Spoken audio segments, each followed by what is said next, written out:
my name is Bianca Dougan and I'm a mortician, and I put my heart and soul into being a mortician. I put my heart and soul into being a mortician. Anybody who knows me will tell you guys that that is what she wanted to do. From time I was a little girl, I always said, "Mommy, I want to work with the dead. Mommy, I want to work with the dead." She said, "No, you're going to be a teacher." I'm like, "No, Mommy, I want to work with the dead." So as I got older and older, I started to research what the job entails. And it's just for me, it's the kind of person that I am. I would say that for us morticians, it's a calling. It's no random person wants to be a mortician, but it's just something that it has always been instilled in me. And I set goals and I went after it. And for me, I just enjoy helping people. And being a mortician, you would be surprised. You know, the work that we do, it's just there for people, and you're just helping people, probably not by holding their hand or walking them through to pass the road from a moving car, whatever, but I'm helping that family. Believe it or not, I enjoy helping people. That's what I do as a person, as an individual, and as a mortician, just helping people. And it's just, I would just say, I just born with this passion to become a mortician. About school. First of all, I got an athletic scholarship from here. So I went to Arizona. I did 2 years there. And then I went onwards to the University of Minnesota. Normally it would take about 3 to 4 years after completing your undergrad studies. But being an athlete, I was very dedicated and very self-motivated. And plus, Minnesota is very, very cold. And I was determined to finish within less than 3 years. So I got done with school in 2 years exactly. So every semester I would overstock, what should I say? I would do more than the norm with classes. I would do at least 21 credits. And then for clinicals, I started my clinicals my first year in Minnesota. I didn't wait like other students who went to the second year. So I started my clinicals within my first year. And then when I would come home on my summer breaks and Christmas breaks, I would go and work at the funeral home here in Totowa. So again, so like I had like a idea or feel of what I was doing. So like whenever I go back to school and I had clinicals, I had practical work to do, it would be a breeze for me, because like some of the tools and some of the techniques that they would teach, it's like I would have already had a jump start. So yeah, I just overpacked myself each semester and was determined to finish within 2 years and not 3 years in Minnesota. What does my job entail? It entails a whole lot. First of all, I would have to meet the family. After meeting the family, I would, try to get a sense of, and feel to know like what the person was like or who or she was, just so that they can feel comfortable with me. Because as a mortician, I would want to know that my family is at peace and they're feeling really comfortable. So when I have to ask any questions like, what was her hair like? What did she wear? How did she look? They would feel comfortable answering me. So that's my first task, is to make the family feel comfortable with who I am and who I are, and just let them know that I'm there for them. So whenever they feel free that they need to call me, they can call me. Next, we move to the prep room. That's where I do my embalming. Embalming is where I remove all the fluids from the body and replace them with a fluid we call formaldehyde. That formaldehyde then preserves the body, so then we could have a viewing or a wake, as such would call it. After I'm embalming, I then move to dressing. So actually before we dress in, we have to bathe as always. So I would bathe the body and just make sure that they're fresh and cleaned.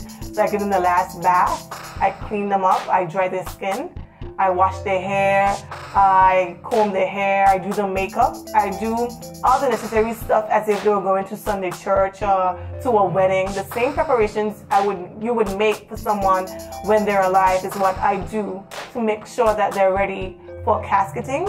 So after bathing and showering, casketing, and then viewing. And what do people think about me being a mortician? It's a question that I hear all the time. Girl, you crazy? Why that? Like, they just tickled. It's like every time they heard that I'm a mortician, they just tickled. But I would say like my family and friends again, who know me and my classmates, they knew it's something that I always wanted to do. So So they would encourage me and say, Bianca, go for it, go for it, go for it. And yeah, they just encourage me and tell me, somebody got to do it, and that's you. And they tell me that you're very strong, and you know, they just know that that is something that I wanted to do. They accepted it, and yeah.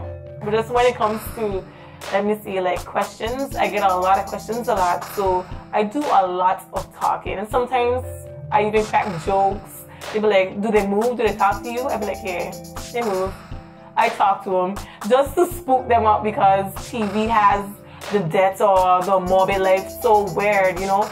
They expected me to be gothic and dressed in black, and I'm just a regular person. Like, if you don't know me, if you didn't know like who I was, you would never expect me to be a mortician. So I think that, yeah, they have accepted me for being a mortician, and they love me for who I am.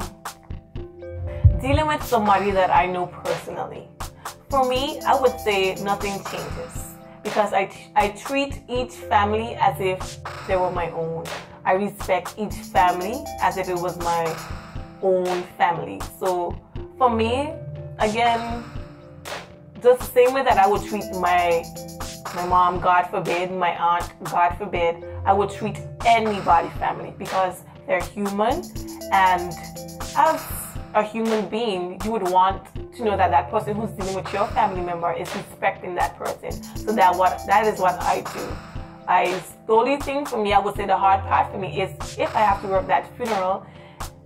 For me, I would probably shed a little tear in my head is when I have to close the casket, because it really hurts for me to see that that's the last time that individual would see their loved one again. So for me, that is the hardest part for me, is closing the casket. But as far as preparations and getting them ready and prepared, I respect everybody as if they were my own family. My most trying job so far being a mortician was, it had this one instance where this guy was found in his home, and he had a cat. And of course the cat got hungry. So the cat then began eating on the palm and his front of his hand. So then my task was to fix that hand, because as viewing, as you guys know, we normally view from the face and the hands. Those are like two of the most important aspects or parts of the viewing that the family loves to see. So my task was to create back his hand. Rigor mortis is a stage when somebody, let me break it down for you, not in medical terms, but me and you talking face to face. If I was to dead like this, it's when the body stiffens. That is rigor mortis. It's practically when the body stiffens. So what I would have to do is, you won't want the body to be viewed like this and stiff, because once you embalm again, once they start injecting that fluid, it sticks the way I inject that fluid. So what I would have to do is, I would have to break that rigor mortis out of the hand, or sometimes even out of the joints in the feet and what's not. So basically, rigor mortis is when the body stiffens in a position. So what I would have to do again is just break it out and make sure it is set before I start embalming. Well, the reason being for the body to be placed in a cool area or in a freezer is that the body do not decompose. As you guys know it, normally here in the Virgin Islands, or in the British Virgin Islands per se, we take weeks before we decide that we're going to have this funeral or this burial. Whereas in the States where I came from, as that person died, we would embalm them right away. So that way we don't have to put them back in the freezer or in the chill to keep, to stop them from decomposing. So basically the freezer here stops the body from decomposing or breaking down.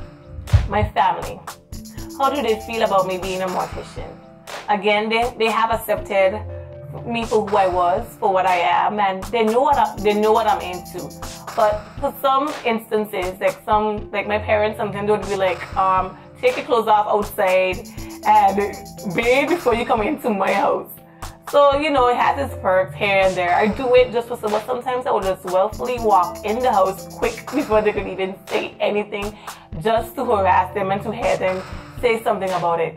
But again, they have accepted me for who I am and who I am, and they're fine with it. because it's always something that I always wanted to do from the time I was walking and talking. I do have a life outside of being just a mortician. Some people may not know, but I recently started teaching at the Elmore South High School. So I teach science. I love kids. I enjoy being around them. They make me happy.